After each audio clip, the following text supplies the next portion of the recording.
This is breaking news. Again, the long weekend when people are looking forward to gathering with their families and celebrating outdoors, having picnics and fireworks. There are precautions I want every New Yorker to know about. And to convey these messages, I'm joined by our Commissioner of Emergency Services, Jackie Bray, our Director of State Operations, Catherine Garcia, and our Health Commissioner, Dr. James McDonald. As I repeat, air quality is unhealthy in every corner of the state of New York.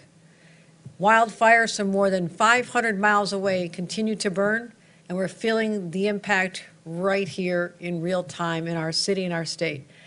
Just to help with the fires, we deployed our third crew yesterday to be part of a northeastern unit comprised of other individuals from Maine and New Hampshire.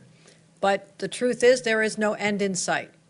And we need to remind everyone of the current conditions, what the numbers mean. And let me be clear. We went through this 3 weeks ago.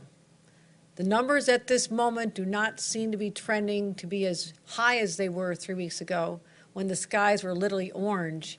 But there are still significant public health risks. So let's go through what we're seeing. Let's talk about how we can keep New Yorkers protected. First of all, this is not a child's scribbles of colors sitting in a nursery school. This is our new reality. And air quality, as I said, is unhealthy for everyone because the numbers are over 150. Western New York, we hit 125 already. Central New York, we hit 189. And also the Adirondack region is affected, as well as Eastern Lake Ontario. Those are the unhealthy for everyone category.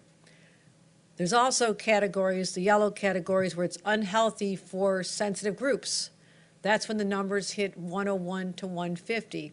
That would be the Capital Region, the Hudson Valley, New York City, Long Island, and you can see the difference right here. So the red is very bad, the orange is bad, but also we're not in that hazardous range of the purple, the maroon, which can get up from 300 to 500, again, where we saw ourselves a few weeks ago. But this is the new normal for New Yorkers.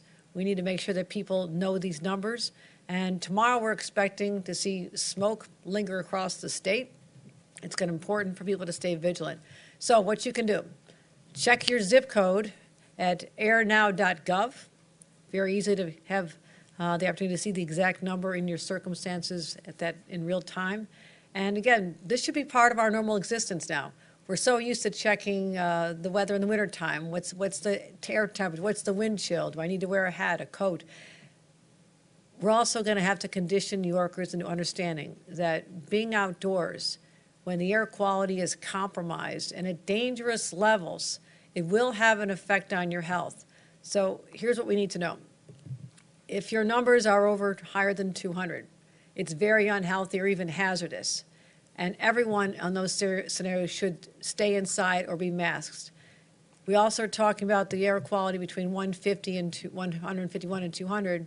That is the red zone on our map, and everyone will be impacted. So in those categories, when it is red, as much of our state is right now, we really need to limit our time outdoors. And, as I mentioned, be wearing a high-quality mask. Now, if it's 100, it's good, not great. And we're really hoping in that scenario when it hits those levels that the smoke is starting to dissipate. So our state agencies are constantly monitoring the numbers. We've been working to protect New Yorkers, and here's how we can get the word out. We are having those variable message boards. You see them above the bridges, on toll roads, and on our state highways. We're going to be telling people to watch their air quality and limit their outdoor activities. Next, we're going to be sending out phone alerts. We've not done this before. This is reserved for severe emergencies, maybe a tornado coming our way, a hurricane, a blizzard. But what the messages will say is there's going to be that's considered very unhealthy, reminding people that they should be wearing a mask if they're outdoors, and how to keep updates on the data. So we're making sure that these alerts go out. If the air quality hits 200 or higher for a sustained time of 1 hour or longer, then people in those regions or those affected counties will be receiving these cell phone alerts. All of our public transit agencies across the state of New York, MTA all the way up to Buffalo, they'll be making public service announcements on subway platforms and on our buses. And we're also handing out hundreds of thousands of masks. Again, dig them out of the drawers. The N95 is better. I know this is frustrating for New Yorkers because we thought that era was over, but I will tell you, you'll feel the difference. You're going to start feeling the effects of what we're talking about right now, if not already. And again, much of this weather is going to be lingering across the state all the way in through tomorrow. So we'll be expecting to have another air quality alert tomorrow, like hazardous conditions across the state of New York. And I want to talk about what we're heading in for the weekend. A lot of outdoor activities are planned. You need to keep track of these numbers, and number one, you have to know your own body's signs, because people will be experiencing runny noses, watery eyes, coughing. This is your body trying to reject the matters that is now absorbed into their lungs, and this creates a dangerous situation the longer it goes on. So we need to make sure that you're protecting your kids. Little children should not be out playing when the conditions are in these dangerous, hazardous numbers. Senior citizens, people with asthma. I mean, we have 400,000 children with asthma in our state today. They need to be told this is not the time to be outside riding their bicycles or even at summer camps. You know, we're making sure all the camp counselors and the leaders of the camps know that kids should not be outside for prolonged periods of time without a mask, especially those with heart disease or respiratory illnesses. You have to avoid strenuous activities, avoid the outdoors, stay hydrated, and take frequent breaks. So that is the message we want to get out. Again, we don't know what's going to happen beyond the next couple of days. Today will be very bad. Tomorrow will be very bad. We expect to see the winds start to dissipate over the next couple of days. It is impossible for us at this point to predict what will happen for the holiday celebrations on Monday and Tuesday the 4th. Again, we're asking people to be very, very vigilant before you plan your outdoor activities. Know what the numbers are, know what precautions you can take, because otherwise it could really seriously have an effect on you.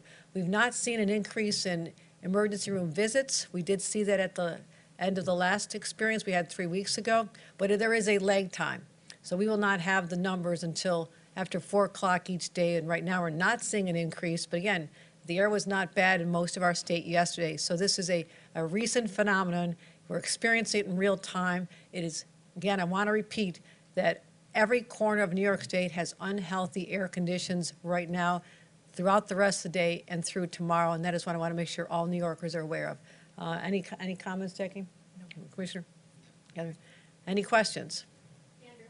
One on this and then one on another topic. Just as an example, New York City pools are open today, so that's outdoor activity. The New York City numbers I saw were between 100 and 150. What's the advice for parents on an activity like that? Should the city have maybe delayed that until the air was clear? Commissioner? New York City right now is in unhealthy for sensitive groups, and so for that, individuals need to know their own risk, right? As the governor said, sort of listen to your own body. Totally appropriate to keep the pools open today, totally appropriate for people to be out, as long as they don't fall into those sensitive groups. Chronic lung disease, asthma, serious heart conditions. If you fall into those groups, we would ask that you take precautions, but absolutely still appropriate for most people in the city to enjoy the outdoors today. That's not true upstate, right? Upstate today, we're seeing unhealthy for everyone, and so folks in Rochester and Syracuse are taking additional precautions.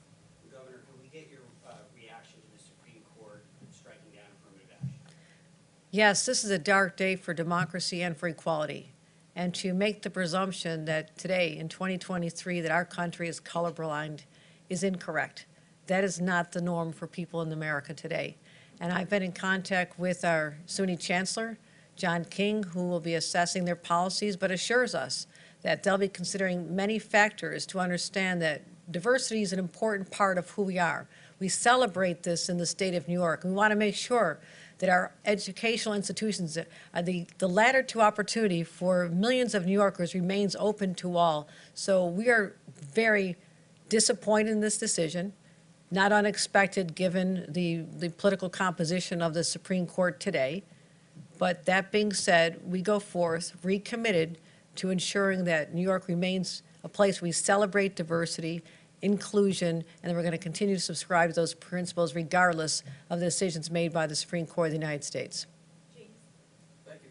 This is just a follow-up, actually, on the Andrew's previous question. Just, I mean, part of the swimming pool situation is there ends up being people who have to wait outside the pools, especially when they close for like an hour or two. Are there any particular recommendations that you might have to those patrons, maybe not waiting outside or something of that nature? With the current air quality in the city, again, for many New Yorkers, they will manage that fine.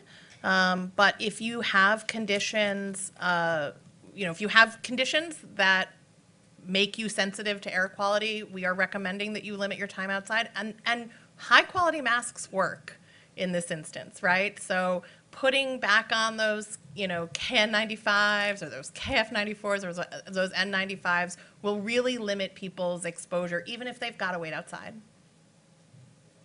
All right, anything else? Thank you to the media for making sure that all your viewers and listeners understand how serious this is. This is unfortunately the effects of climate change that we've been warning about for decades, but the reality is this is going to be the new normal for New York. And until these wildfires are out of control, under control, and we're doing our best to help them, we can expect that there'll be intervals, episodes based on the wind shifts. When the wind is coming down from the north, we're going to see these trends and these plumes, as we've seen from the Midwest to here. And it'll be very difficult to predict because we never really know exactly how long the plume in the air will be lingering over a certain part of our state. So it involves constant monitoring from our teams. I want to thank all of them for what they do. And also to those individuals who are working outside, whether they're part of the state workforce or others, please understand whether if you're in a sensitive group and you're in a hazardous area, take precautions. Please use a mask whenever necessary or feel that you need it, and keep them with you. So we want everyone to be safe over this holiday season, whether it's just on our highways and whether you're traveling or visiting families. It's a joyous celebration of the start of real unofficial start of summer, but also given this blanket of air that is now descended upon our state, there are additional health hazards that I want to make sure everyone is aware of so they can be protected and protect their loved ones. Thank you very much.